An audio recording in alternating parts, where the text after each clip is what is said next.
कौन? सत्यभामा। क्यों? दहेज में मणि लेकर के आई थी ना भाई, जो 2 क्विंटल सोना देती थी 1 दिन का, तो बात बात से लूट जाती थी।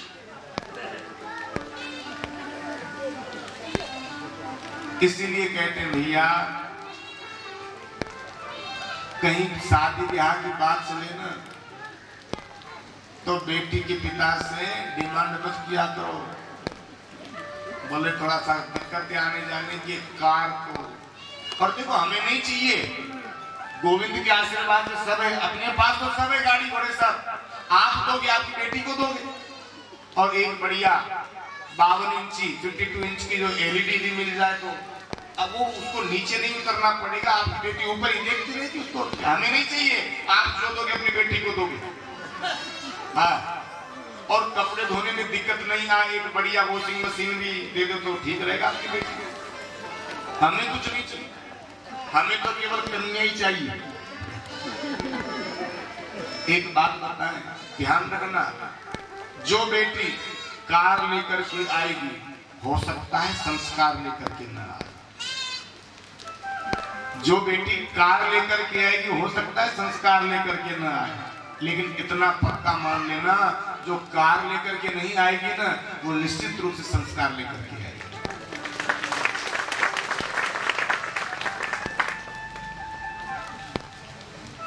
तो भगवान की जो ये सत्यभामा पत्नी थी, ये बात बात से भगवान से भगवान मनाते थे। लेकिन भगवान की प्रथम पत्नी रुक्मणी, ये भगवान से कभी नाराज नहीं होती थी। भगवान कभी नाराज नहीं होती थी।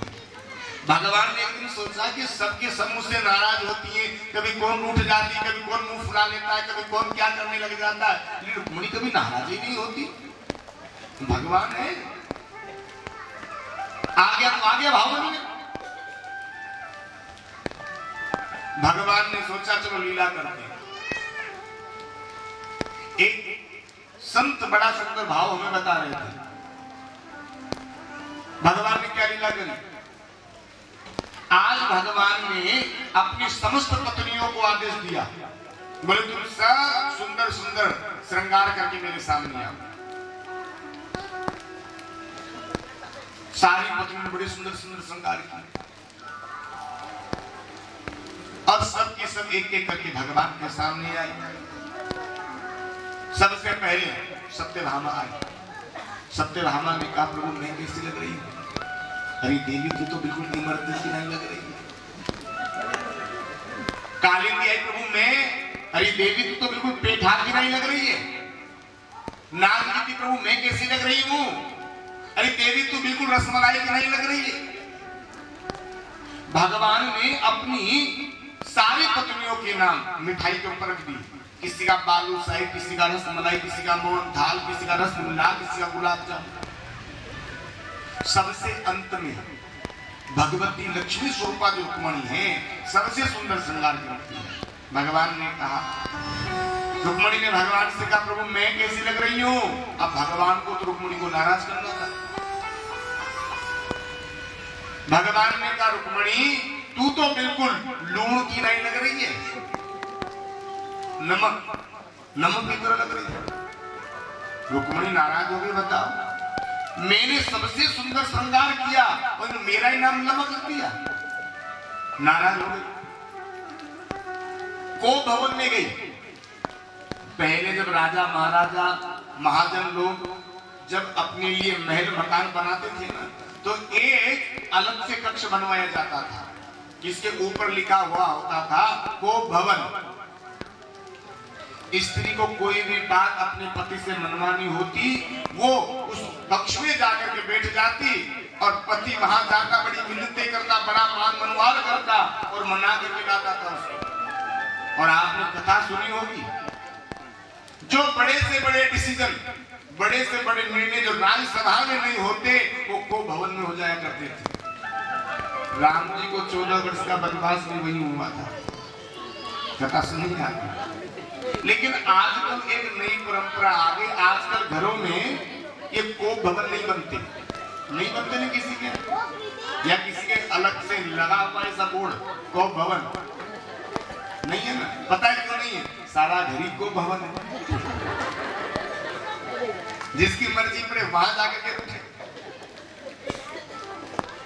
अब रुक्मणी को भवन में जाकर के बैठ गए। भगवान ने देखा नाराज हुई, मनाना पड़ेगा, कैसे मनाए? भगवान गए, भगवान ने आवाज लगाई, रुक्मणी नहीं बोली। अरे ओ रुक्मणी, रुक्मणी ने कहा यहाँ क्या लेने आए हो? अरे तुम तो मिठाई के पास जाओ, अरे मोहन थाल के पास जाओ, गुलाब जामुन के पास जाओ, या नमक के पास क्यों आ गए? भगवान ने देखा तो बड़ी नाराज हो गई। भगवान ने अपने रसोइये को बुलाया, भोजन बनाने वाले को, और उससे कहा सुनो 56 भोग बना करके तैयार करो, पर ध्यान रहे नमक किसी ने मत डालना। रसोई ने 56 भोग बनाए, नमक किसी ने नहीं डाला।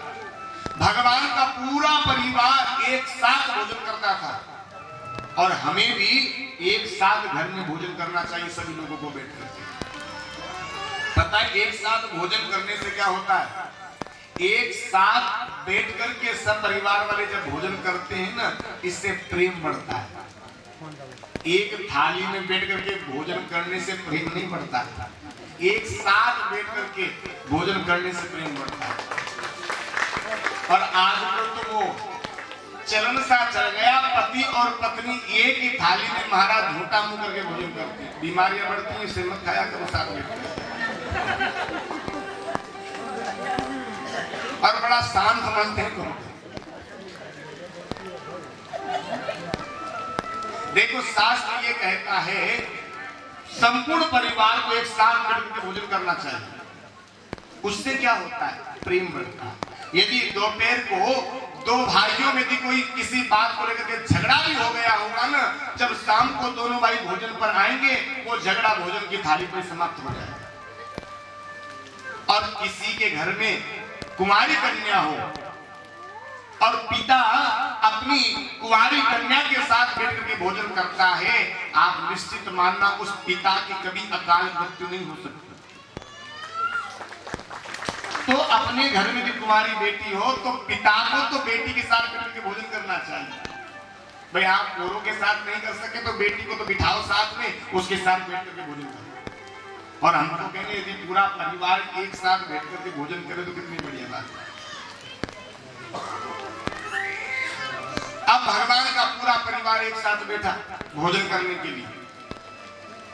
अब जैसे सारी रानियों ने एक कोर तोड़ा मुंह में डाला, नमक तो किसी में था ही नहीं। सारी की सारी पत्नियां एक सुर में चिल्लाने लगी, अरे लूण लाओ, नमक लाओ, नमक लाओ। भगवान ये कहना चाहते हैं रुक्मणी, अरे जैसे कोई भी व्यंजन, कोई भी सब्जी नमक के बगैर जैसे अच्छी नहीं लगती ना, वैसे भगवान भी रुक्मणी के बगैर अच्छे नहीं लगते। और बड़े भाव से भगवान ने रुक्मणी को प्रसन्न कर दिया।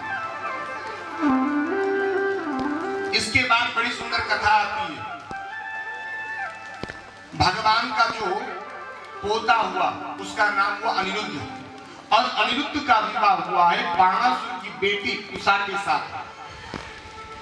और बाणासुर जो राक्षस था, इसके 1000 भुजाएं थी, और भगवान शंकर का बहुत बड़ा भक्त था। एक दिन भगवान शंकर को तपस्या करके प्रसन्न कर लिया और भोलेनाथ से युद्ध करने के लिए तत्पर हो गया। बोले मुझसे युद्ध करो, आ जाओ, दो हाथ। भोलेनाथ ने कहा देखो ये ठीक नहीं है। बोले बादलों में बड़ी खुजली होती है, या तो युद्ध करो या तो योद्धा बताओ।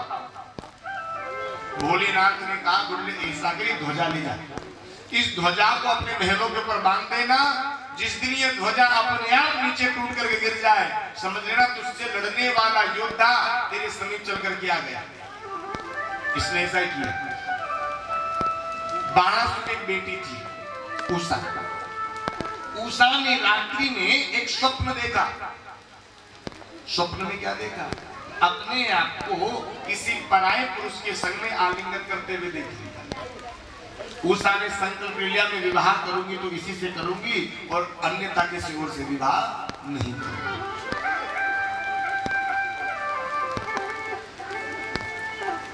बची रहने लगी।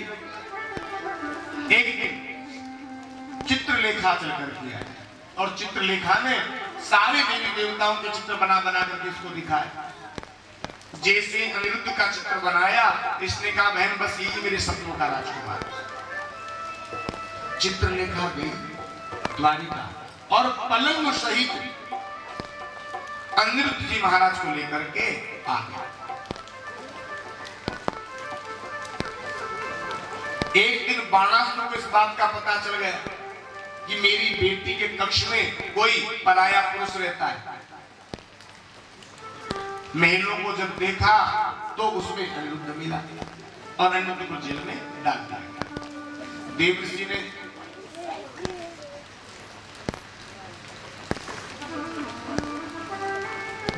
ने विचार किया, तो गड़बड़ हो गई। भगवान से जाकर के सूचना दी, प्रभु और सब परिवार कैसा है? बोले सब राजी खुशी मेरी से। अच्छा पूरे तो हैं? बोले हाँ पूरे तो हैं, लेकिन गिनती करके देखना पड़ेगा। देवर्षि नारद ने कहा अच्छा एक बार बताओ अनिरुद्ध कहाँ है? बोले हाँ देवर्षि पिछले कई दिनों से अनिरुद्ध दिखाई नहीं दे रहा। बोले प्रभु होगा तो नजर आएगा ना, या है नहीं, कहाँ है? बोले बाणासुर की जेल में बंद है। भगवान चलकर के जा रहे हैं और आज ये बाणासुर के महलों के ऊपर जो ध्वजा लगी हुई थी अपने आप टूट करके नीचे गिर गई। बाणासुर समझ गया कि मुझसे लड़ने वाला योद्धा मेरे समीप चलकर के आ गया। भगवान का बाणासुर के साथ युद्ध हुआ और भगवान ने 998 भुजाएं बाणासुर की काट दी, मारा नहीं, जीवित छोड़ दिया। क्यों? क्योंकि ये बाणासुर जो थे प्रहलाद जी के वंशज थे और भगवान ने प्रहलाद को वचन दिया था, भैया जिस कुल खानदान में तेरे जैसा एक भक्त पैदा होकर के आता है उसकी एक नहीं 21 पीढ़ियां में काट देता। इसीलिए भगवान इसको नहीं माना। और आज बाणासुर की बेटी उषा के साथ में भगवान के पोते का विवाह संपन्न हुआ। बोली द्वारिकाधीश भगवान की। एक पौंड्रक राजा था जो अपने आप को द्वारिकाधीश कृष्ण बताता था, अपने आप को कन्हैया बताता था। किसी ने कहा एक बार बताओ दुनिया वाले कन्हैया को भगवान क्यों मानते हैं? बोले उसके पास एक सुदर्शन चक्र है, इसने नकली सुदर्शन बनवा लिया। बटन उसका उंगली में दबा लेता, जब भी बटन दबाता चक्र चालू हो जाता, बटन दबाता चक्र बंद हो जाता। मोर पंख पहनता है, मोर का मुकुट लगाने लगा महाराज, बंसी रखने लगा, पूरा का पूरा स्वरूप इसने भगवान के जैसा बना लिया और स्वयं भगवान बन करके अपनी पूजा करवाने लगा। कई तो इसके शिष्य भी बन गए। भगवान को पता चला, भगवान आए और भगवान ने आज पौंड्रक राजा का उद्धार कर दिया। इधर पांडवों ने एक नई राजधानी बनाई है और वो अश्वमेध यज्ञ करना चाहते हैं। भगवान को बुलवाया, देवर्षि नारद ने सूचना देकर के पधारे, बोले आप यज्ञ में पधारे। भगवान ने कहा हाँ अवश्य आऊंगा। मगध देश का एक राजा था जरासंध। जरासंध ने अपने यहाँ कई राजाओं को बंदी बना करके रखा हुआ था। जो राजा इसकी बात नहीं मानता था उसे जेल में डाल देता था। इन राजाओं ने एक दूत को अपना संदेश वाहक बनाकर के भगवान के पास पहुंचाया, कहा उनसे जाकर के निवेदन करना कि हो सके तो हमारी सहायता के लिए पहुंचे। भगवान ने कहा अवश्य आए। भगवान पांडवों की यज्ञ में पहुंचे। भगवान ने युधिष्ठिर से पूछा, भैया क्या सभी को तुमने अपने पक्ष में मिला लिया? बोले हाँ हाँ सबको मिला लिया, पर एक है कौन? जरासंध, जिसे हम अपने में नहीं मिला पाए। बोले फिर तुम ये यज्ञ नहीं कर सकते। इसमें सबका बहुमत मिलना बहुत जरूरी है। युधिष्ठिर निराश हुआ।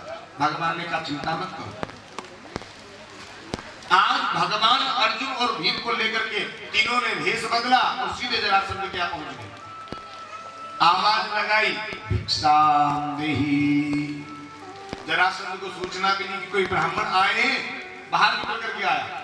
बहुत सुंदर स्वागत किया, हाथ जोड़ कर कहा कहो मैं आपको क्या दे दूं। भगवान ने कहा तुम्हारा बहुत बड़ा नाम है कि जरासंध बहुत बड़ा दानी है। जरासंध कहने लगा नहीं महाराज, कोई भी दानी वानी नहीं, नाम तो तुम्हारा बहुत बड़ा है। हम भी आशा लेकर के तेरे पास आए हैं। जरासंध ने कहा कहो मैं आपको क्या दूं। बोले ऐसे नहीं मांगेगा। तो कैसे मांगेगा। बोले पहले वचन तो जो मांगेंगे तो देना पड़ेगा। जरासंध ने वचन दिया जो भी मांगोगे देंगे। भगवान ने मांगा, बोले तुम हम तीनों में से किसी एक के संग में युद्ध करो। जरासंध ने कहा तुम सत्य बताओ तुम हो कौन, क्योंकि तुम ब्राह्मण नहीं हो सकते। ब्राह्मण तो कभी युद्ध चाहता ही नहीं, और तुम ब्राह्मण के भेष में युद्ध की भिक्षा मांग रहे हो, इसका मतलब यह है कि तुम ब्राह्मण नहीं हो। युद्ध की कोई बात नहीं, युद्ध तो मैं कर लूंगा, पर पहले अपना परिचय दो। भगवान ने कहा मेरे जो दाईं तरफ खड़े हुए हैं ये है भीम, और मेरे जो बाईं तरफ खड़े हुए हैं ये है अर्जुन। और मुझे तो तुम पहचान ही गए होंगे, मैं तुम्हारा पुराना दुश्मन कृष्ण। जरासंध कहने लगा देखो अर्जुन अभी मेरे सामने बाधक है, ये ठीक से खड़ा नहीं हो सकता, युद्ध क्या करेगा। और तुम तो भगोड़े हो, भगोड़े रणछोड़ हो, जो रण में से पीठ दिखा करके भाग गया, तेरे से क्या युद्ध करना, तेरे से युद्ध नहीं कर सकता। भगवान ने 17 बार इसे हराया, उसके लिए एक बार भी चर्चा नहीं करना। और भगवान एक बार तो क्या भागे, उसे बार बार बता रहा है तू रणछोड़ है, तू भगोड़ा है। अच्छा तू भीम से कर ले। बोले हाँ भीम से कर सकता। भीम का जैसे नाम लिया, इसका महाराज सीना छोड़ा हो गया। बताओ भगवान को फेल कर दिया, मुझे पास कर दिया। जरासंध का और भीम का युद्ध प्रारंभ हुआ। युद्ध करते करते काफी समय बीत गए। भीम जरासंध को मारे, जरासंध पुनः जीवित हो जाए, मारे फिर पुनः जीवित हो जाए। बहुत देर हो गई महाराज। भीम ने भगवान से कहा प्रभु क्या करें। बोले तू मेरी तो देख एक बार। जैसे अगले दिन युद्ध प्रारंभ हुआ, जल तीर्थ में भगवान ने एक पेड़ से पत्ता तोड़ा, भगवान ने पत्ते को बीच में से चीर दिया और दाया हिस्सा बाईं तरफ, बाया हिस्सा दाईं तरफ जैसे फेंका। भीम समझ गया। भीम ने भी जरासंध के पैर पर पैर रखा और बीच में से हार डाला, और भगवान ने आज भीम के हाथों जरासंध का उद्धार कर दिया। बोली द्वारिकाधीश भगवान की। भगवान चल करके पांडवों के यज्ञ में पहुंचे। अब पांडवों के यज्ञ में चर्चा ये हो रही थी पहली पूजा किसकी की जाए। कई लोग कह रहे थे देखो पहली पूजा के अधिकारी द्वारिकाधीश कृष्ण है। इसी सभा में भगवान की बुआ का लड़का शिशुपाल जो बैठा था, जो भगवान शब्द पर अपशब्द कह रहा था, अरे इस भगोड़े की पूजा, इस रणछोड़ की पूजा बिल्कुल नहीं होगी। अरे जिसके माता पिता का पता नहीं है, जिसके कुछ कुल खानदान का पता नहीं, सीधी सी पूजा।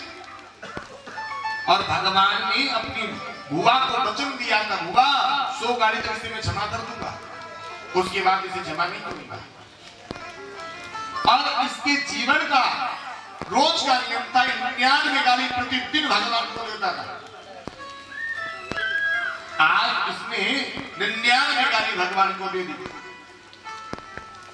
और जैसी अगली गाली इसने भगवान के लिए कही, भगवान ने कहा शिशुपाल अब कुछ मत बोलना, और जब अगली गाड़ी से भगवान को कही, भगवान ने उसी समय सुदर्शन चक्र धारण किया और उसका सर घर से विधि कर दिया।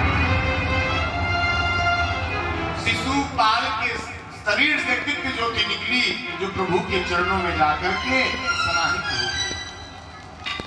पहली पूजा भगवान द्वारिकाधीश ने हुई। अब यज्ञ में तो बहुत सारे काम होते हैं। भगवान ने विचार किया ये भी यज्ञ है, इसमें सभी को सेवा बांटनी पड़ेगी। भगवान ने सभी को कोई न कोई सेवा प्रदान करी और आज पांडवों के यज्ञ को भगवान ने पूरा करवाया। बोले द्वारिकाधीश भगवान की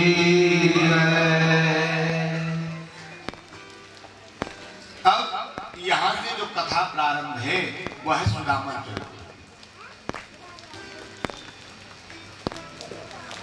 और सुदामा चरित्र की कथा में हम प्रवेश करें इससे पहले थोड़ा सा निवेदन।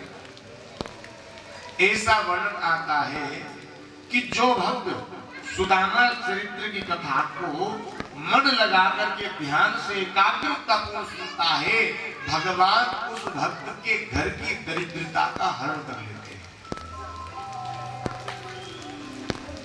तो उस कथा को आप मन से ध्यान लगा करके सुनिए। एक गरीब ब्राह्मण बालक पैदल पैदल चलकर अवंतिकापुरी विद्याध्ययन करने के लिए चला जा रहा है। पैदल पैदल चल करके जा रहे। इधर कृष्ण और बलराम ये दोनों भाई भी रथ पर बैठ करके अवंतिकापुरी विद्याध्ययन करने के लिए भी जा रहे हैं। सुदामा पैदल पैदल चल करके जा रहा है और कृष्ण बलराम रथ पर बैठ करके जा रहे हैं। आज सुदामा जब चल करके जा रहे थे ना, तो सुदामा के पैरों तले कांटा लग गया और सुदामा लड़खड़ा करके वहीं गिर पड़ा और वहीं से भगवान से प्रार्थना करने लगा। कांटो लाग्यो रे सांवरिया, मोसे गेल चलो नहीं जा, मोसे गेल चलो नहीं जा, मोसे रस्तो चलो नहीं जा,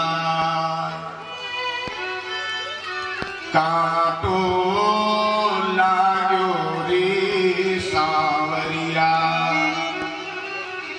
मोसे गेल चलो नहीं जा, ये कांटो बड़ो भारी दुख देवे,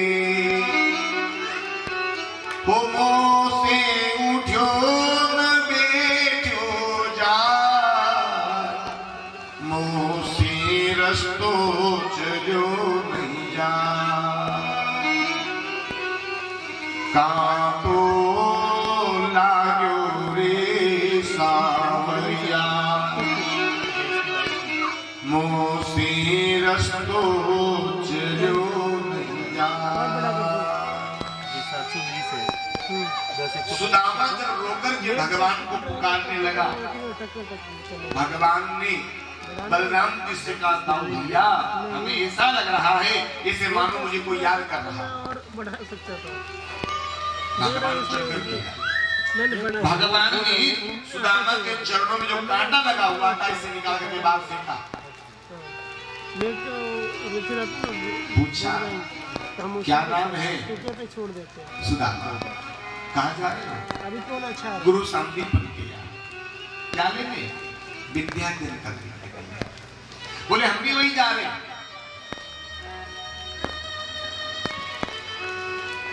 भगवान ने सुदामा से कहा, सुनो, क्या आप हमारे मित्र बनोगे? सुदामा ने कहा, भैया तू देखने में किसी राजा का बेटा नजर आता है और मैं एक गरीब ब्राह्मण, भला तेरी और मेरी मित्रता हो कैसे सकती है? नहीं नहीं, हमारी तुम्हारी मित्रता नहीं हो सकती। भगवान ने कहा, दादा तुम केवल हाँ कर दो। सुदामा ने कहा, नहीं भैया, ऐसी मित्रता करने से क्या फायदा जिस मित्रता को निभा ही ना पाए। अरे मित्रता जीवन में यदि किसी से करो तो मित्रता ऐसी करना चाहिए, ऐसी मित्रता दूध और पानी की होती है। आपने देखी दूध पानी की मित्रता? दूध में आपका मन आए उतना तुम पानी डाल देना,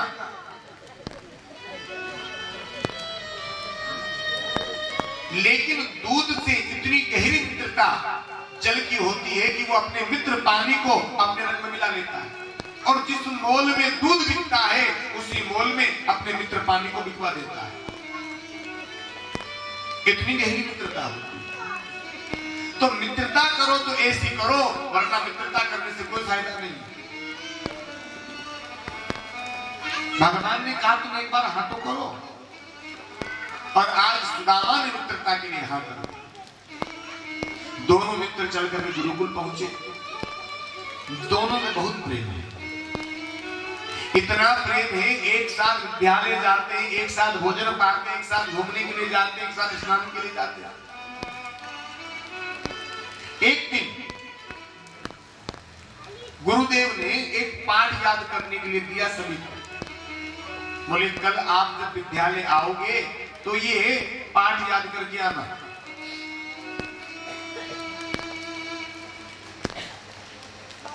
और जो पाठ याद करके नहीं लाएगा उसे जंगल में जाकर के समझा लानी पड़ेगी। दूसरा दिन हुआ, विद्यालय लगा। गुरुदेव ने सबसे पहले सुदामा को खड़ा कर दिया। सुदामा तुम खड़े हो जाओ, पाठ सुनाओ। सुदामा ने सर झुका लिया, कहा गुरुदेव मुझे पाठ याद नहीं हुआ। गुरुदेव ने कहा देखो बेटा, मैंने कल ही कहा था जो याद करके नहीं लाएगा उसे जंगल जाना पड़ेगा, जाओ सविता लेकर के आओ। सुदामा जाने लगा। अब की बात गुरुदेव ने कृष्ण को पढ़ा दिया। कृष्ण खड़े हो जाओ, पाठ सुनाओ। भगवान ने विचार किया, ये जो जा रहा है ना, ये मुझसे मित्रता करने के लिए भी तैयार नहीं था, और आज मेरा मित्र अकेला जंगल जा रहा है। भगवान ने कहा गुरुदेव मुझे भी याद नहीं। गुरुदेव ने कहा अरे कन्हैया, सब कुछ याद होते हुए भी अपने मित्र से मित्रता निभाने के लिए मना कर दिया। कृष्ण दंड सबके लिए समान होना चाहिए, जाओ तुम भी जंगल जाओ, लकड़ियां लेकर के आओ। दोनों मित्र जंगल में समझा लेने के लिए जाने लगे।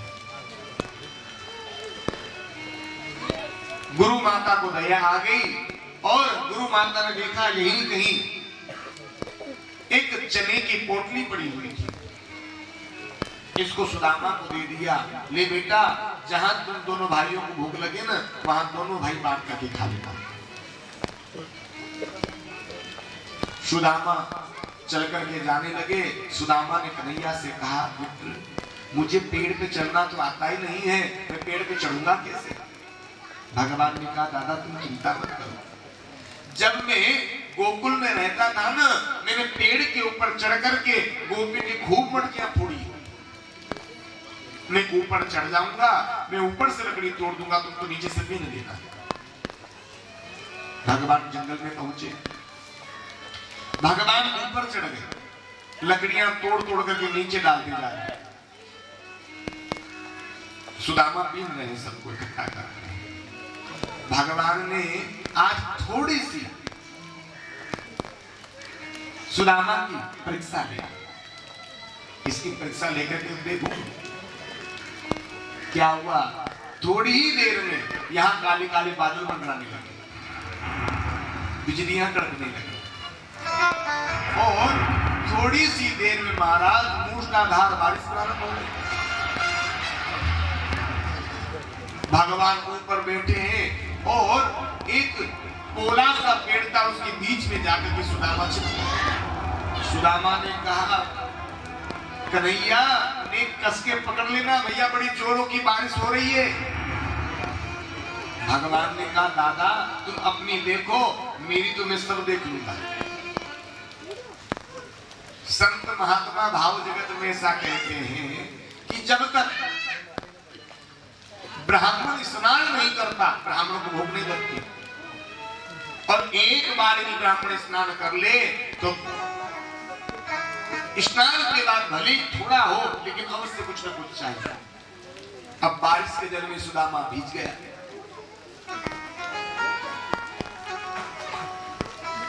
सुदामा को भूख लगने लगी। सुदामा को जब भूख लगने लगी तो सुदामा ने सोचा कि आधे चने तो मेरे हिस्से के हैं, क्यों नहीं मैं अपने हिस्से के चने खा लूं। और सुदामा ने उस पोटली में से आधे चने निकाले और आधे चने वो खाने लगा। लेकिन कहावत में ऐसा कहते हैं, चना और चुगल ये दोनों ही मुंह लगाए खराब होते हैं।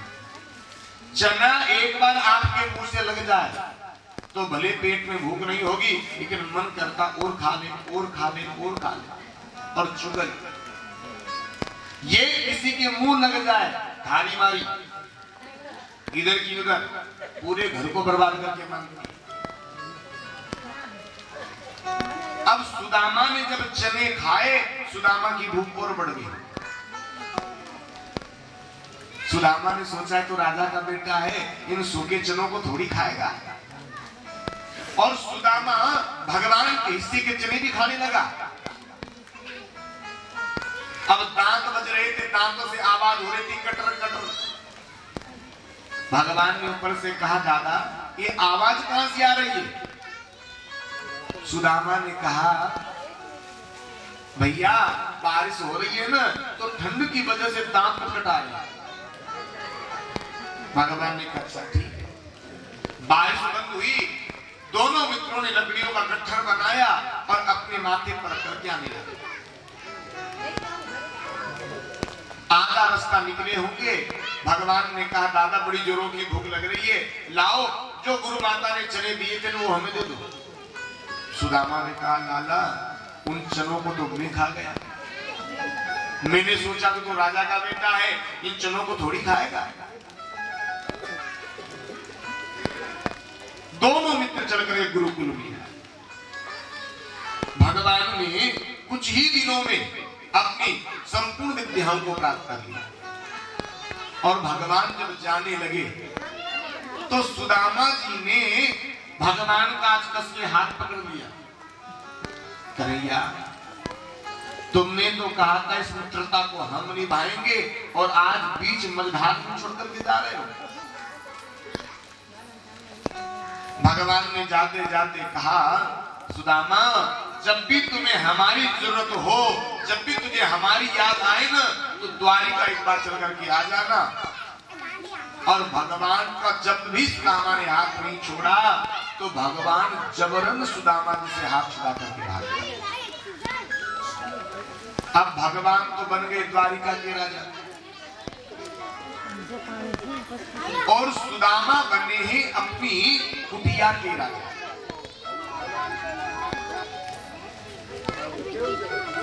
समय आने पर सुदामा जी का विवाह हुआ,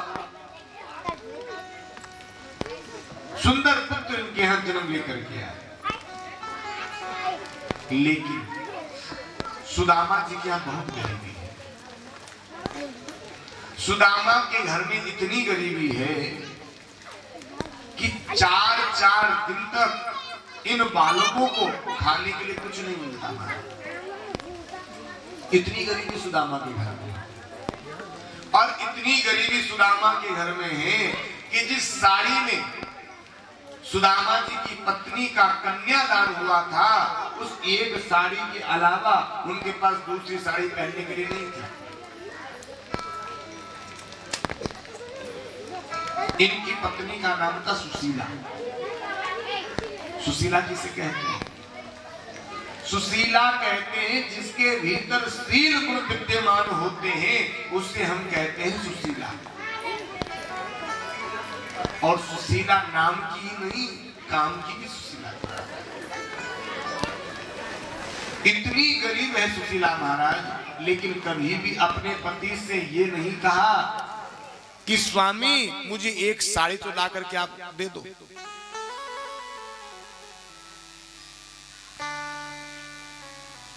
शिलोच्य वृत्ति के द्वारा सुदामा अपने जीवन का निर्वाह करते थे। जब फसल के दिनों में खेतों से फसल कट जाती, जो दाने खेत में गिर जाते थे, दोनों पति पत्नी जाते इन दानों को बीन करके लाते और इसी से ही अपने जीवन का निर्वाह किया करते थे। सुदामा गरीब जरूर है, लेकिन दरिद्र नहीं है।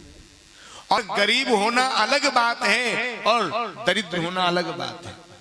गरीब होना बढ़िया है, लेकिन दरिद्र होना ठीक नहीं है। और पूरी भागवत में कहीं पर भी व्यास जी महाराज ने सुदामा जी के लिए दरिद्र शब्द का प्रयोग नहीं किया। महाराज दरिद्र किसे कहते हैं? जिसका मन का कटोरा कभी नहीं भरता, जो असंतोषी है वही दरिद्र है। और सुदामा तो परम संतोषी है। सुदामा के जैसा संतोषी ब्राह्मण भूतो न भविष्यति। शिवरंजनी बजाओ।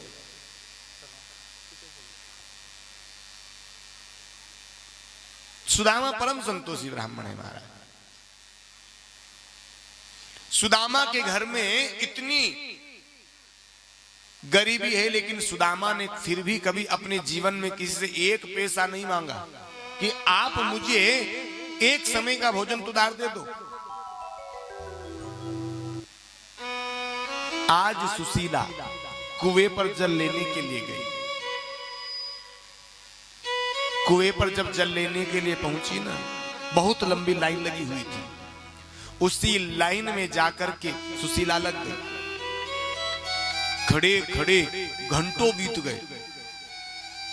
बहुत दिनों से कुछ खाया पिया नहीं था। सूख सूख करके महाराज दुबली पतली हो गई थी। जब सुशीला का जल लेने का नंबर आया, सुशीला धड़ाम से पृथ्वी पर गिर पड़ी। महाराज संग की सहेलियां आ गई, कहने लगी बहन कुछ खाया पिया कर, देख तू कितनी दुबली पतली है। सुशीला ने कितना सुंदर जवाब दिया। सुशीला ने यह नहीं कहा कि मेरे पति के घर में एक समय का भोजन भी नहीं है। सुशीला ने तो बस यही कहा, बहन मेरे घर में खाने पीने की कोई कमी नहीं है, पर आज चक्कर क्यों आ गए ये मैं नहीं जानती। सुशीला जल लेकर के अपने घर पर आई। जैसे ही घर का दरवाजा खोला, छोटे छोटे बालक मैया की तरफ दौड़ पड़े। मैया से चिपक करके कहने लगे, मैया बड़ी जोरों की भूख लगी है, ला कुछ खाने के लिए हो तो दे ना।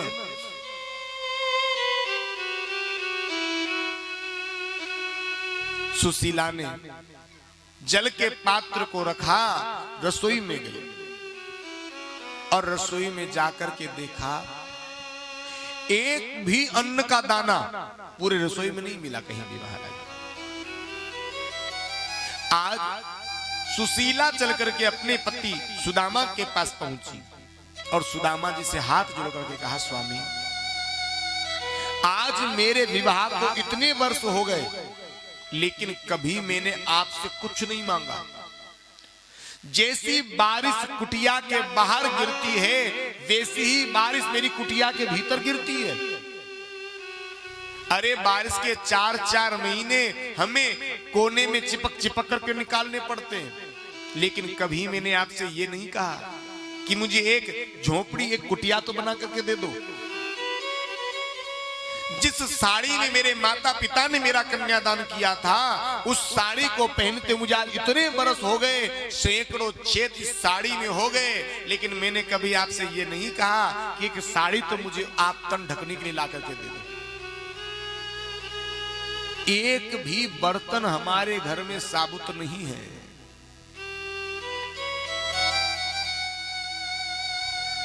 लेकिन प्रभु हम गरीब हैं, इसमें हमारे इन नन्हे बालकों का क्या दोष है? इन बालकों की दशा मुझसे देखी नहीं जाती। और सुशीला आज परमात्मा को उलाहना देने लगी। परमात्मा से कहती है, प्रभु ये तेरी कैसी दुनिया है? प्रभु तेरी दुनिया समझ में न आई, कहीं पर मिलन है तो कहीं पर जुदाई, कहीं पर मिलन है तो कहीं पर जुदाई। प्रभु तेरी दुनिया समझ में आई, कहीं पर मिलन है तो कहीं पर जुदाई, कहीं पर मिलन है तो कहीं पर जुदाई।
मिलन है तो कहीं पर जुदाई हो, कहीं पर मिलन है तो कहीं पर जुदाई।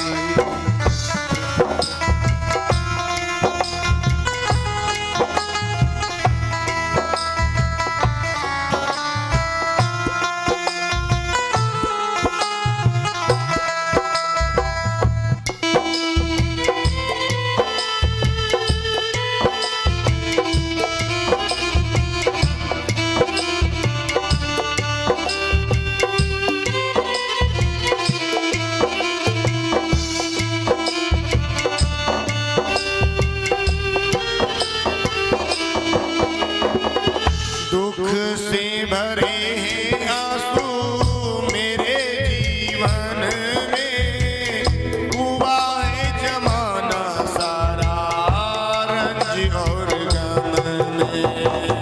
दुख से भरे हैं आंसू मेरे जीवन में, हुआ है जमाना सारा रंज और गम में। दुख से भरे हैं आंसू मेरे जीवन में, हुआ है जमाना सारा रंज और गम में। कहीं पर हंसाई दुनिया, कहीं पर हंसाई दुनिया, कहीं पर रुलाई, कहीं पर मिलन है तो कहीं पर जुदाई हो,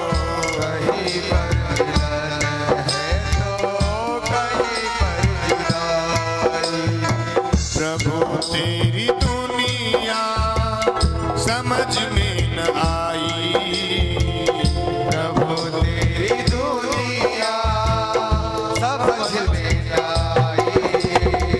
कहीं पर मिलन है तो कहीं पर जुदाई हो, कहीं पर मिलन है तो कहीं पर जुदाई। कहीं पर मिलन है तो कहीं पर जुदाई हो। कहीं पर मिलन है तो कहीं पर जुदाई। हे प्रभु, ये तेरी दुनिया हमें समझ में नहीं आई। आज इतनी गरीबी सुशीला के घर में है कि बच्चों को देने के लिए कुछ नहीं है। सुशीला अपने घर से निकली, खेत में गई, हरा हरा पथवा तोड़ करके लाई। और आप दर्शन कीजिए महाराज, इस बथवे में नमक मिर्च डालने के लिए भी इसके घर में नहीं है साबुत। कच्चे ही बथवे को उबाला और आज अपने बच्चों को पाने के लिए दे दिया। एक दिन सुदामा चल कर के घर पर आए, कहा देवी बड़ी जोरों की भूख लगी है, ला कुछ खाने के लिए हो तो दे। सुशीला एक लोटा जल भर करके लाई, कहा स्वामी आप किसी को ही भोग लगाओ। सुदामा ने कहा हे कन्हैया जैसी तेरी इच्छा। भगवान को जल का ही भोग लगाया और स्वयं उसका पान करके सो गए। पोरबंदर में सुदामा का एक मित्र रहा करता था, इसका नाम था श्रीधर। एक दिन सुशीला के पास चल करके आया, कहा भाभी मैं नगर के राजा का गुणगान गाने के लिए जाता हूं और बदले में राजा स्वर्ण असरफियां देता है। तुम ऐसा करो सुदामा को मेरे संग भेज दिया करो। सुदामा भी महिमा को गाएगा ना तो सुदामा को भी राजा अवश्य कुछ न कुछ भेंट देगा।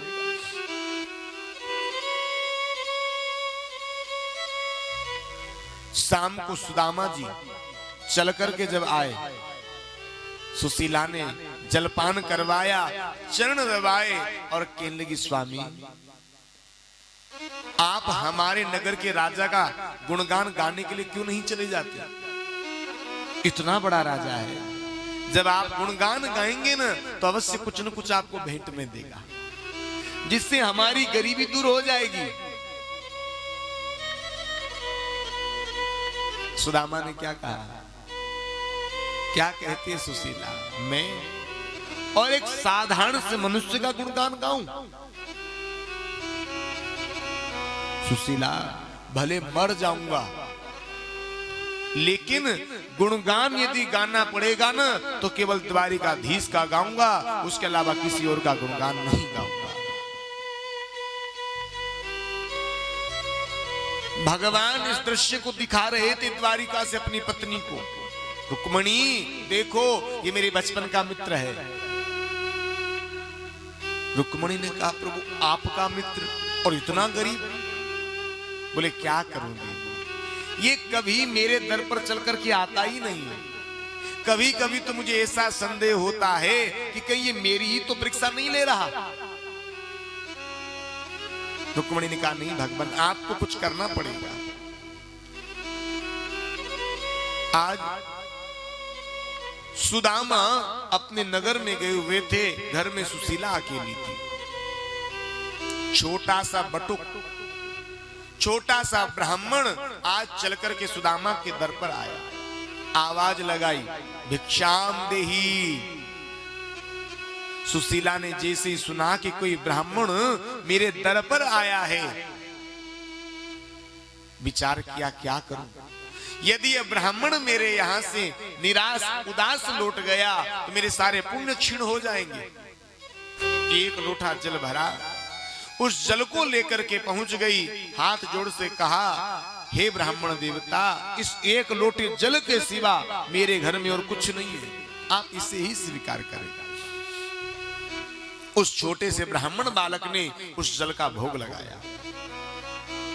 कहा, देवी हमने सुना है कि तेरे जो पति हैं ना, इनके बचपन के मित्र का नाम कृष्ण है, और वह कृष्ण अभी इस समय पर द्वारिका का राजा बना बैठा है। देवी तो अपने पति को द्वारिका क्यों नहीं भेज देती? अरे इतना बड़ा राजा है, जब पहली बार मिलने के लिए जाएगा तेरा पति तो अवश्य कुछ न कुछ भेंट देगा, जिससे तेरी गरीबी दूर हो जाएगी। सुशीला घर में गई, लोटा रख करके बाहर जब आई न, वो छोटा सा ब्राह्मण बालक कहीं नजर नहीं आया। अरे वह ब्राह्मण नहीं था, स्वयं भगवान द्वारिकाधीश थे, जो ब्राह्मण का रूप लेकर के आए और सुशीला को रास्ता बता करके यहां से अंतर्ध्यान हो गए। शाम को सुदामा आए हैं, सुशीला जी ने जलपान करवाया और चरण दबाते हुए कहने लगी, स्वामी मैंने सुना है कि आपके बचपन के मित्र का नाम कृष्ण है। सुदामा जी के नेत्र सजल हो गए। अरे सुशीला, तूने किसकी याद दिला दी? अरे देवी, मेरे बचपन का मित्र नहीं है, मेरे बचपन का लंगोटिया यार है। हम दोनों में बहुत प्रेम था। तो स्वामी आपको कभी अपने मित्र से मिलने की याद नहीं आती? सुदामा ने कहा, देवी क्या करूं, याद तो बहुत आती है। अरे ऐसा कौन अभागा मित्र होगा जिसे कृष्ण जैसा मित्र मिले और कृष्ण को याद न करे? हर पल याद करता हूं। तो स्वामी आप एक बार उनसे मिलने के लिए क्यों नहीं चले जाते? इतना बड़ा तुम्हारा मित्र है, जब आप पहली बार मिलने के लिए जाओगे तो अवश्य कुछ न कुछ भेंट में देगा। सुदामा ने कहा, सुशीला क्या कहती है? पहली बार जाऊं अपने मित्र के यहां और तब भी कुछ मांगने के लिए जाऊं? सुशीला, मर जाऊं मांगू नहीं अपने तन के का। इससे भी ज्यादा दुख मुझे और क्यों नहीं मिल जाए, लेकिन कभी भी अपने शरीर के लिए कुछ नहीं मांगूंगा। हाँ, यदि कहीं भगवत संबंधी कार्यों के लिए मांगना होता, किसी अन्य कार्य के लिए मुझे मांगना होता तो अवश्य मांग लेता। परमार्थ के कारणे मोको नेक न आवे लाज, लेकिन अपने लिए तो नहीं मांगूंगा। सुशीला ने कहा, स्वामी मत मांगना, पर एक बार जाओ तो सही। सुशीला सुदामा से कहती है, ओ नाथ जाओ चले द्वारिका को, इस नगर में गुजारा नहीं है। ओ स्वामी जाओ चले द्वारिका को, इस नगर में गुजारा नहीं है। देख लिया जमाने को हमने, यहाँ कोई किसी का नहीं है। ओ स्वामी जाओ चले द्वारिका को, इस नगर में गुजारा नहीं है। स्वामी एक बार चले जाओ। सुदामा ने कहा, देवी शास्त्र कहता है मित्र के यहाँ, कथा में बेटी के यहाँ, भगवान के यहाँ कभी खाली हाथ नहीं जाना चाहिए। पहली बार अपने मित्र से मिलने के लिए जा रहा हूं, खाली हाथ चला जाऊं?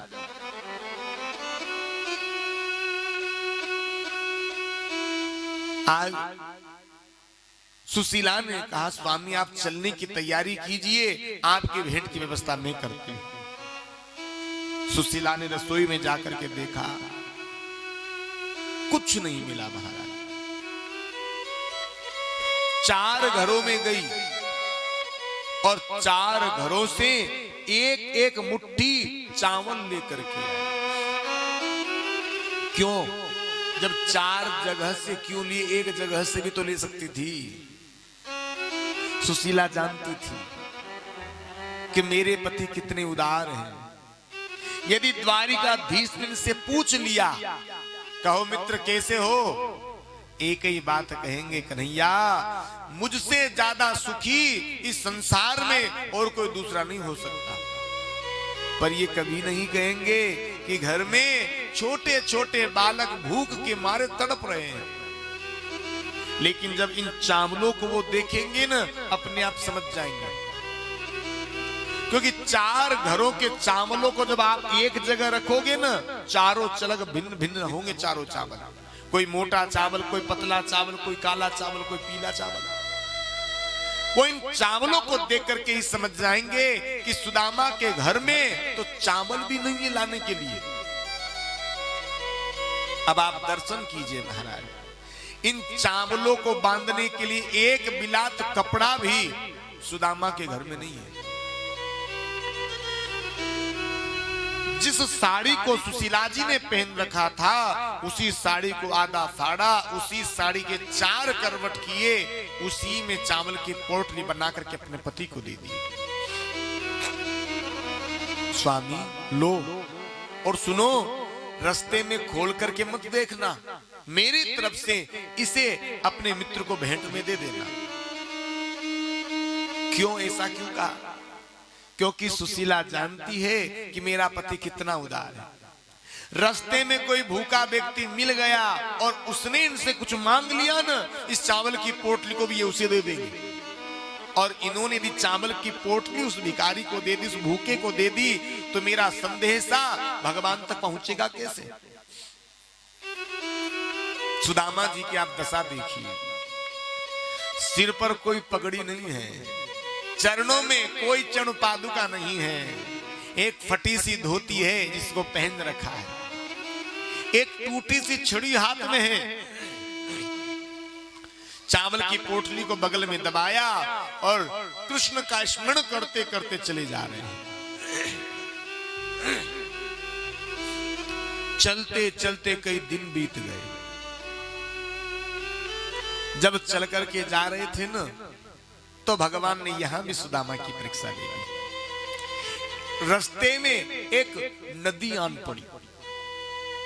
भगवान से सुदामा कहने लगा, रे लाला भैया, केवल तेरे दर्शन करने के लिए चल करके आ रहा हूं और तू यहां भी मेरी परीक्षा ले रहा है। तू जानता है कि नाव पार करने के लिए, नाव में बैठने के लिए मेरे पास पैसा नहीं है। भगवान ने रुक्मणी से कहा, रुक्मणी देख, मेरा मित्र मुझसे मिलने के लिए आ रहा है, पर नदी पार करने के लिए इसके पास कुछ है नहीं भेंट। रुक्मणी ने कहा, तो प्रभु आप जाओ, कुछ करो। आज स्वयं भगवान द्वारिकाधीश केवट बन करके आ गया। आवाज लगाई, अरे भाई कोई पार जाने वाला है? सुदामा चल करके आए। सुदामा ने कहा, केवट हमें पार जाना है, आओ ब्राह्मण बैठो। पर देख, पहले बता देता हूं, तुझे भेंट में देने के लिए मेरे पास कुछ है नहीं। केवट ने कहा, अरे ब्राह्मण क्यों चिंता करते हो, आप तो बस दोनों हाथ उठा करके हमें आशीर्वाद दे देना, वही हमारी भेंट होगी।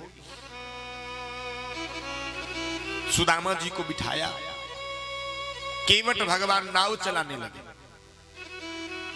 नाव बीच में पहुंची। केवट भगवान ने पूछा, क्या नाम है? सुदामा। कहां जा रहे हो? द्वारिका। क्या लेने?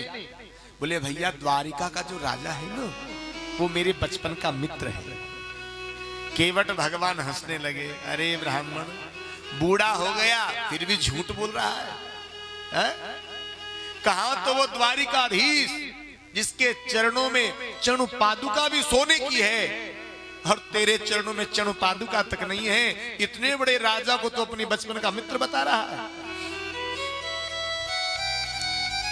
सुदामा के नेत्र सजल हो गए, कहने लगा, अरे केवट, तूने पूरे जीवन नाव को चलाया, आखिर तू मेरे कन्हैया को पहचान ही नहीं पाया कि मेरा कन्हैया किसी का प्रभाव नहीं देखता, किसी का अभाव नहीं देखता। अरे मेरे द्वारिकाधीश तो सबका भाव देखते हैं, और जिसका भाव सुंदर होता है द्वारिकाधीश से सहजता से मिल जाते हैं। जैसे ही सुदामा ने ऐसी बातें कही ना, केवट भगवान के नेत्र सजल हो गए। मन ही मन कहा, अरे दादा पूरी दुनिया बदल गई, तू आज भी नहीं बदला। केवट भगवान ने पार किया। सुदामा ने पूछा, केवट द्वारिका कितनी दूर है? केवट भगवान ने कहा, सुदामा द्वारिका दूर नहीं है ज्यादा, पास में है, लेकिन तेरी शरीर की जो दशा को मैं देख रहा हूं ना, एक एक हड्डी सुदामा जी के शरीर की दिख रही है। तुझे तो पहुंचने में 6 महीने का समय लग जाएगा। सुदामा तो उदास हो गए। हे द्वारिकाधीश भैया, पहली बार तुझसे मिलने के लिए चल करके आ रहा हूं, और तूने कितनी दूर अपनी द्वारिका बना रखी है। देख भैया, अब मैं हूं बूढ़ा ब्राह्मण, और इतने दिनों से भूखा प्यासा पैदल पैदल चल करके आ रहा हूं। अब आगे चलने की मेरी बस की नहीं है।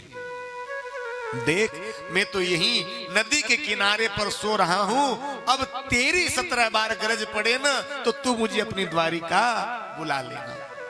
और सुदामा जी वहीं सो गए।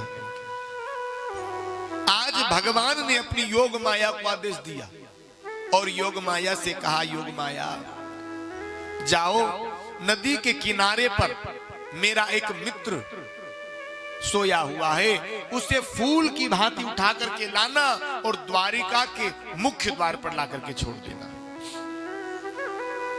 योग माया ने सुदामा जी को फूल की तरह उठाया और द्वारिका के मुख्य द्वार पर ला करके छोड़ दिया। सुदामा जी की जब आंख खुली, देखा चारों तरफ बड़े बड़े महल बने हुए हैं। सुदामा जी ने सोचा, हम तो नदी के किनारे सोए थे, यहां कैसे आ गए? अच्छा, ऐसा लगता है स्वप्न देख रहे होंगे। आपने चिकोटी काट करके देखा, नहीं नहीं स्वप्न तो नहीं, हम तो जगे हुए। एक व्यक्ति आ रहा था, उससे पूछा, बोले भैया ये कौन सी नगरी है? उस व्यक्ति ने कहा, द्वारिका है। अच्छा द्वारिका, तो ये वही द्वारिका है जिसका राजा कृष्ण है? बोले हाँ हाँ ब्राह्मण, ये वही द्वारिका है। तो अच्छा, यहाँ कन्हैया का घर कौन सा है? उस व्यक्ति ने कहा, ब्राह्मण उनका घर नहीं है, उनका तो महल है। अच्छा तो भैया महल ही बता दे। बोले सीधे चले जाओ, जो बहुत बड़ा दरवाजा नजर आएगा ना, बस वही उनका महल है। चल करके सुदामा जाने लगा। वहां पर 2 द्वारपाल नजर आए। द्वारपालों को जब देखा तो सुदामा जी द्वारपालों से निवेदन करने लगे हैं, देखो देखो ये गरीबी, ये गरीबी कहा, कृष्ण के दर पर मैं आस लेके आया हूँ। मेरे बचपन का यार है मेरा श्याम, यही सौगात लेके आया हूँ। अरे द्वारपालों, कन्हैया से कह दो, अरे द्वारपालों, कन्हैया से कह दो, दर पे सुदामा करीब आ गया है, करीब आ गया है। भटकते भटकते न जाने कहाँ से, ओ भटकते भटकते न जाने कहाँ से, तुम्हारे महल के करीब आ गया है।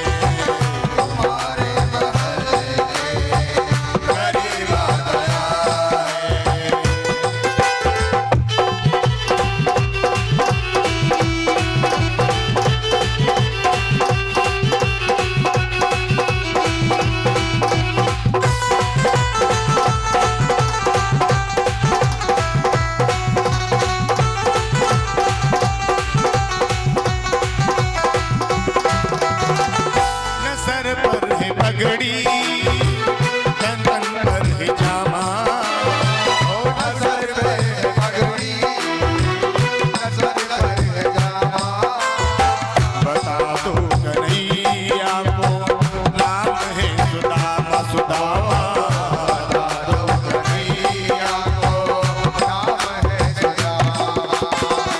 बस एक बार मोहन से जा करके कह दो, बस एक बार मोहन से जा करके कह दो, मिलने सखा पर नसीब आ गया है।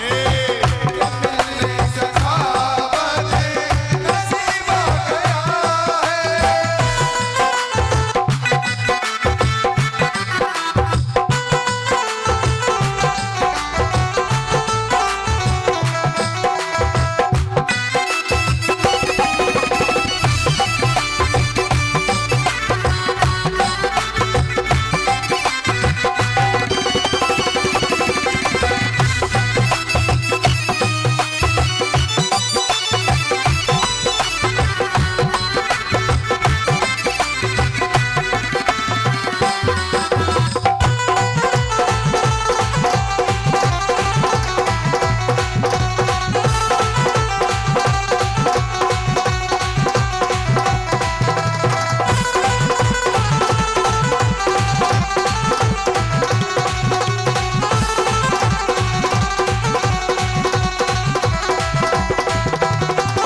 सुनते ही दौड़े चले आए मोहन, ओ सुनते जोड़े चले आए मोहन, लगाया गले से सुदामा को मोहन हो। लगाया गले से सुदामा को मोहन। हुआ रुक्मणी को बहुत ही अचंबा, हुआ रुक्मणी को बहुत ही अचंबा, मेहमान के साथ अजीब आ गया है। मेहमान के साथ अजीब आ गया है।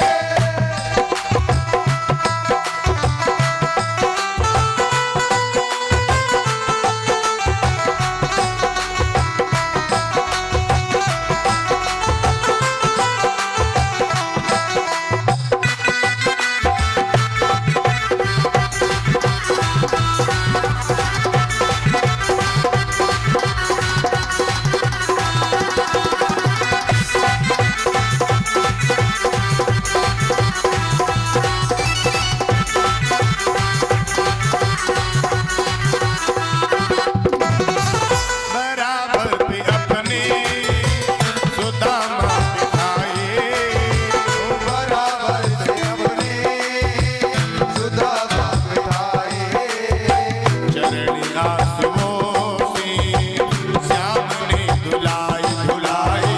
चरण आंसुओं से श्याम ने धुलाए।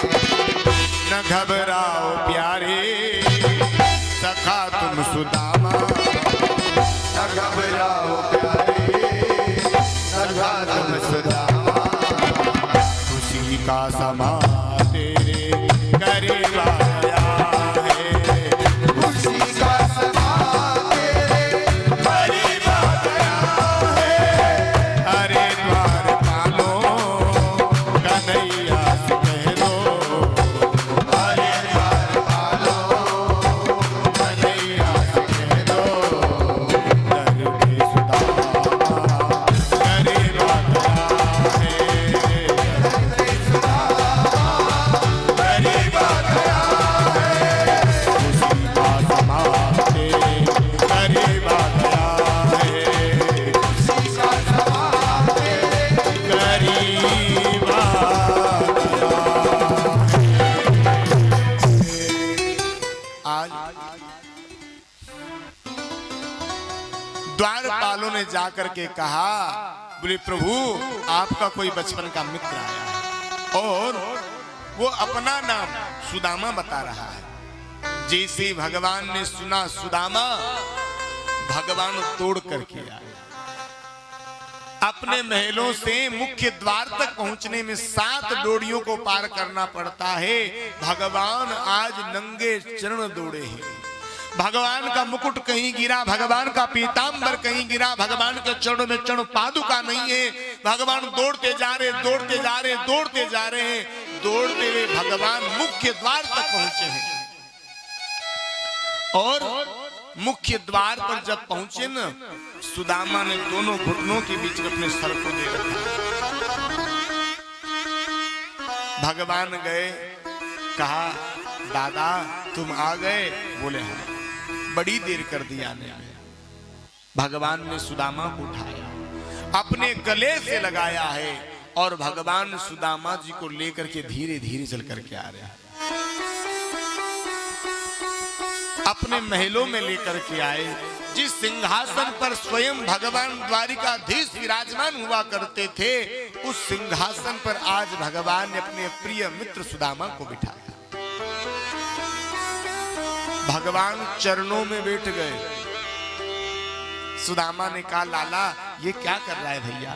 अरे तू तो इतना बड़ा राजा है, तू नीचे बैठ रहा है चरणों में, लोग क्या कहेंगे? भगवान ने क्या कहा? दादा दुनिया की परवाह मुझे नहीं है। अरे हम जैसे राजा महाराजा तो तुम जैसे भक्तों की, तुम जैसे ब्राह्मणों की चरणों की धूली है। आज सुदामा को संकोच हो रहा है क्योंकि बड़ी बड़ी रानियां यहां पर खड़ी हुई हैं। भगवान ने देखा नहीं संकोच हो रहा है ना, भगवान ने अपनी पत्नियों को आदेश दिया तुम्हें दिखाई नहीं देता? अरे पहली बार एक ब्राह्मण चल करके अपने घर में आया है, तुम ऐसे खड़ी हो? जाओ जल लेकर के आओ, ब्राह्मण के चरण धोएंगे। भगवान की रानियां दौड़ी हैं, कोई जल के लिए दौड़ी, कोई पात्र के लिए दौड़ी, कोई वस्त्र के लिए दौड़ी। पूरे महलों में तपरी मच गई। भगवान चरणों में बैठे हैं सुदामा जी के। सुदामा का चरण भगवान ने उठाया, अपने जंघा के ऊपर रखा। भगवान जैसे ही सुदामा जी के चरण को दबाने लगे ना, सुदामा की चीख निकल पड़ी महाराज।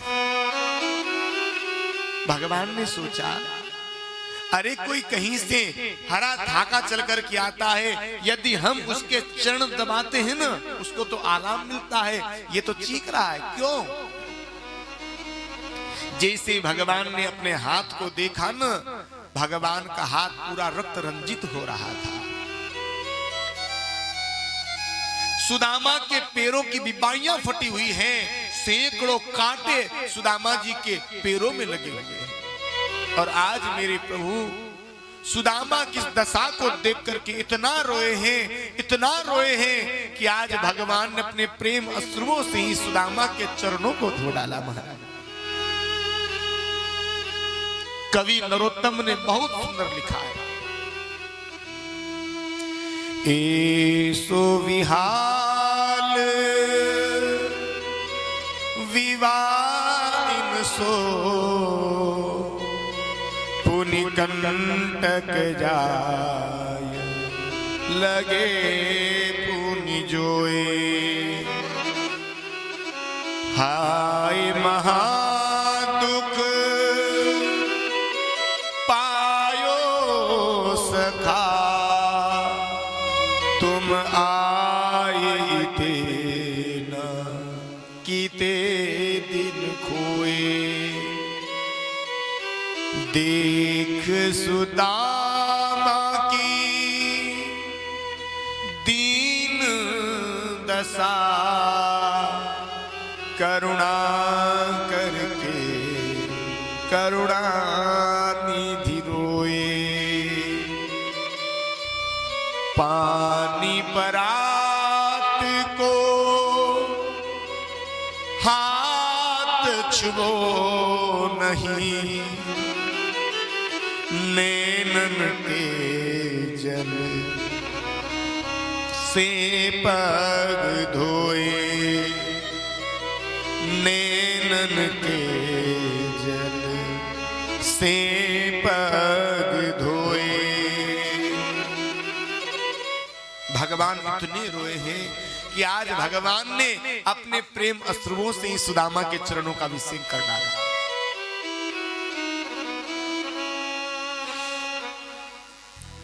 आज दोनों मित्र एक साथ बैठे हुए हैं। भगवान ने रसोइया को आदेश दिया, रसोइया मेरा मित्र पहली बार चल करके आया है, बड़े स्वादिष्ट व्यंजन बनाओ, खूब भोग बनाओ। रसोइया ने भोग बनाया, दोनों मित्रों ने साथ बैठ करके भोग पाया। आज भगवान ने अपने राज्यसभा की छुट्टी कर दी, बोले आज हम कोई राजकार्य नहीं देखेंगे, मेरा मित्र चल करके आया, आज केवल मित्र से वार्ता होगी। सुदामा जी सिंहासन पर बैठे हैं, भगवान चरणों में बैठे हैं। भगवान ने कहा सुनो, ब्राह्मण आया है घर में, सब एक एक करके आओ और ब्राह्मण से आशीर्वाद लो। अब भगवान की जितनी भी पत्नियां थी ना सब आ गई महाराज, और एक एक करके सुदामा जी के पास आ रही है। सबसे पहले रुक्मिणी आई, रुक्मिणी ने हाथ जोड़े और सर झुका करके प्रणाम किया। महाराज मैं रुक्मिणी प्रणाम करती हूं। सुदामा जी ने दोनों हाथ उठाए, आशीर्वाद दिया, अखंड सौभाग्यवती भव। महाराज मैं जामवंती प्रणाम करती हूँ, पुत्रवती भव। महाराज कालिंदी प्रणाम करती हूँ, आनंद भव। अब यहाँ तो आशीर्वाद देते देते आशीर्वाद कम पड़ गए, लेकिन आशीर्वाद लेने वालों की तो लाइन लग गई महाराज। सुदामा ने जब इतनी भीड़ देखी, सुदामा ने कन्हैया को बुलाया, लाला हाँ पास में आ भैया, क्या बात है? बोले ऐसे नहीं कहेंगे, कान में कहेंगे धीरे से। अच्छा कान में कह दे, लाला ये सब कौन है? हमको तो ऐसा लग रहा है भाई तेरे यहाँ ब्राह्मण आए तो पूरी द्वारिका की आ गई होंगी इकट्ठी होकर के। कन्हैया ने कहा नहीं नहीं दादा, ये द्वारिका की नहीं है, सब अपनी है। अपनी है? हाँ। इतनी सारी? बोले हाँ। अच्छा कितनी है? कन्हैया ने कहा दादा ज्यादा नहीं है, बस 16,108 ही है। सुदामा ने कहा हाय राम, वहां एक सुशीला को पेट भरने में पसीनों आ रहा है, और ये तो 16,108 का नाम ऐसे गिना रहा है, 2 4 5 तो क्या हो। देने लगा आशीर्वाद, अखंड सौभाग्यवती भव, अखंड सौभाग्यवती भव, अखंड सौभाग्यवती भव। अब कुछ रानियों को आशीर्वाद दिया होगा। सुदामा के ये दोनों हाथ दर्द करने लगे, कब तक उठाएं, कब तक ऊपर, कब तक नीचे करें। अब तो केवल मुंह से आशीर्वाद दे रहे, मुंह से बोल बोल करके, अखंड सौभाग्यवती भव, अखंड सौभाग्यवती भव, अखंड सौभाग्यवती भव। अब तो मुंह भी दर्द करने लग गया बोलते बोलते। अब तो केवल गर्दन हिला करके आशीर्वाद दे रहे हैं।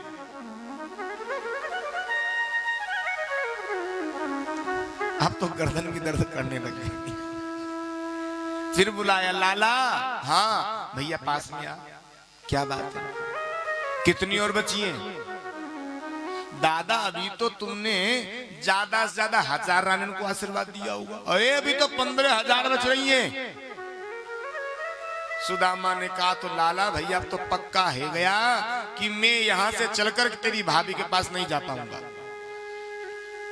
कन्हैया ने कहा ऐसा क्यों बोलते हो? अरे भले आदमी तो विचार तो कर, अभी 1000 हुई है, अभी तो 15 बाकी हैं। मुझे ऐसा लगता है मैं तो तेरी पत्नियों को आशीर्वाद देते देते पूरा हो जाऊंगा। ए लाला भैया देख मैं हूं बूढ़ो ब्राह्मण, और इतने दिनों से पैदल पैदल चल करके तेरे यहाँ पहुंचा हूं। लाला ये तेरी सारी पत्नियों को आशीर्वाद देने की बस की मेरी नहीं है। तू ऐसा कर, तू परिवार का मुखिया है और तू अकेला मुझे प्रणाम कर ले, तेरी सारी रानियों के बदले का इकट्ठा आशीर्वाद मैं तेरे लिए ही दे दूंगा। और आज मेरे द्वारिकाधीश ने सुदामा जी के चरणों में अपना सर रखा और सुदामा ने दोनों हाथ उठा करके भगवान को आशीर्वाद दे दिया। एक भक्त में इतना सामर्थ्य है जो भगवान को भी आशीर्वाद दे सकता है।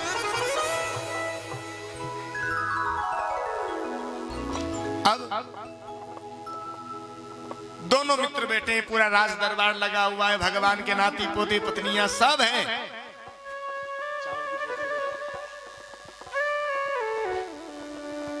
भगवान ने सुदामा से कहा, बोले मित्र एक बात बताओ, कुछ शादी विवाह किया या ऐसे ही हो? बोले देखो लाला, इच्छा तो नहीं थी, लेकिन माता पिता की इच्छा की वजह से विवाह करना पड़ा। और तेरी भाभी का नाम सुशीला है। भगवान ने कहा वाह दादा, अकेले अकेले विवाह कर लिया, अकेले अकेले लगन कर लिया, हमें बुलाया तक नहीं। सुदामा कहने लगा, रे भले आदमी, क्यों बिना काम की बातों को कर रहा है? मैंने एक विवाह कर लिया और तुझे निमंत्रण देना भूल गया तो कौन सी बड़ी बात हो गई? भले आदमी, खुद ने तो 16,108 कर लिए, मुझे 2-4 में बुला लिया होता। भगवान ने कहा देखो दादा, मेरे किसी भी विवाह में मंगल गीत नहीं हुए। कैसे पता है मेरे विवाह कैसे हुए? कैसे हुए? बोले 4 बजे तक घर में शादी विवाह की कोई चर्चा नहीं और 6 बजे घर में बहू आ गई। अब बता किसको निमंत्रण देता? ये देख, ये रुक्मणी बेटी, इससे पूछ भगा करके लाया। ये कालिंदी बेटी, इससे पूछ, इसे यमुना किनारे से उठा करके लाया। मैंने तो दादा सारी की सारी ऐसे ही इकट्ठी कर रखी है, अब किसे निमंत्रण देता बता? खूब दोनों मित्रों में आज वार्ता हुई। आप जानते, दो मित्र जब मिलते तो कैसे बात करते हैं। भगवान ने कहा दादा, तुम अकेले होते ना तो कोई बात नहीं थी, पर घर में मेरी भाभी है ना, तो भाभी ने देवर के लिए अवश्य कुछ न कुछ भेजा होगा। और सुदामा उस चावल की पोटली को लेकर क्या है, उसको बगल में दुक्का लिया, छिपा लिया। क्यों संकोच कर रहे हैं? ये इतनी बड़ी बड़ी राजघरानों की रानियां हैं यहाँ पर, और इनके सामने मैं चावल दूंगा ना तो मेरी गरीबी का मजाक उड़ाएंगे। पहली बार आए, फिर भी भेंट में लाने के लिए चावल ही मिले, तो डर के मारे उस पोटली को छिपा रहे सुदामा। सुदामा ने कहा लाला, इन बातों को तो हम और तुम अकेले में कर लेंगे, लेकिन पहले बचपन की 2-4 बात हो जाए। तुम्हें पता है हम और तुम एक साथ गुरुकुल में पढ़ते थे? बोले हाँ पता है। गुरुदेव ने एक बार पाठ याद करने के लिए दिया था। भगवान ने कहा दादा मुझे सब कुछ पता है, तुम तो ये बताओ कि मेरी भाभी ने मेरे लिए क्या भेजा है। सुदामा ने कहा लाला, इन बातों को तो हम और तुम अकेले में करेंगे, लेकिन पहले बचपन की बात तो कर ले। लाला तुम्हें पता है, गुरुदेव ने जब पाठ याद करने के लिए दिया, मैंने पाठ याद करके नहीं सुनाया था। भगवान ने कहा दादा मुझे सब कुछ पता है, तुम तो ये बताओ कि भाभी ने। सुदामा ने सोचा कि बचपन का ही हटीला है, जब तक इसे ले नहीं लेगा ना तब इसे चैन मिलने वाला नहीं। अरे भैया इन बातों को बाद में कर लेंगे। लाला तुझे पता है, जब हम जंगल में समिधा लेने के लिए गए थे, घनघोर बारिश होने लगी थी, खूब मूसलाधार बारिश गिरी। भगवान ने कहा दादा मुझे सब कुछ पता है, तुम तो ये बताओ कि भाभी ने। सुदामा समझ गया कि नहीं मानेगा। सुदामा ने भगवान की पत्नियों से कहा देवियों सुनो, तुम जानते हो ये तुम्हारे पति कैसे थे बचपन में? भगवान की पत्नियां कहने लगी हाँ बताओ कैसे थे। अरे देवियों तुम्हारे जो पति हैं ना, ये बचपन में गोकुली गलियों में नंगा घूमा करते थे, चुल्लू भर चाच के लिए गोपियों के सामने नाच किया करते थे। भगवान ने कहा दादा मुझसे ज्यादा मेरे विषय में मेरी पत्नियां जानती हैं, तुम तो ये बताओ कि भाभी ने। भगवान समझ गए ऐसे नहीं देगा ये। भगवान खड़े हुए और सुदामा के जो चरण दबा रहे थे ना, चरण दबाते दबाते भगवान सुदामा का हाथ दबाने लगे हैं। सुदामा जी ने पोटली इधर से निकाली, इधर दबा ली, ले दबा। भगवान ने रुक्मणी को इशारा किया, रुक्मणी तू भी आ जा। रुक्मणी आई, रुक्मणी ये हाथ दबाने लगी, भगवान का इधर से निकाल करके इधर दबा, ले तू भी दबा। भगवान ने कहा रुक्मणी दूर हट, मैं जानता हूं से कैसे मुझे पोटली लेनी। भगवान ने कहा दादा तुम्हें पता है बचपन में जब हम छोटे थे कौन सा खेल खेलते थे गुरुकुल में? बोले कौन सा खेलते थे लाला? बोले देखो दादा, ई तेरी, ई मेरी, ई बाबा की, ई अम्मा की, गई रे गई रे गई रे पोटली गई रे। और भगवान ने बड़ी ही चतुराई से आज इस पोटली को छीन लिया। भगवान ने इसे खोल करके इसमें से एक मुट्ठी चावल लिए और भगवान इसका भोग लगा गया। भगवान ने दूसरी मुट्ठी चावल लिए, उसका भी भोग लगा दिया। भगवान तीसरी मुट्ठी पाने वाले थे, रुक्मणी ने आकर के हाथ पकड़ लिया। मन ही मन का क्या बात है प्रभु, बड़े मेहरबान हो रहे हो ब्राह्मण के ऊपर। किसी को पता नहीं भगवान ने क्या दिया, लेकिन दो मुट्ठी में भगवान ने सुदामा को 2 लोकों का राज्य दे दिया।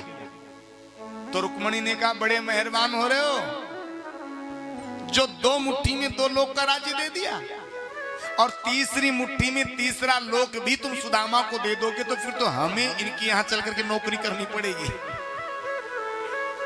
भगवान ने कहा रुक्मणी तू भूल रही है, तेरे विवाह का संदेशा लेकर के आने वाला भी एक ब्राह्मण ही था।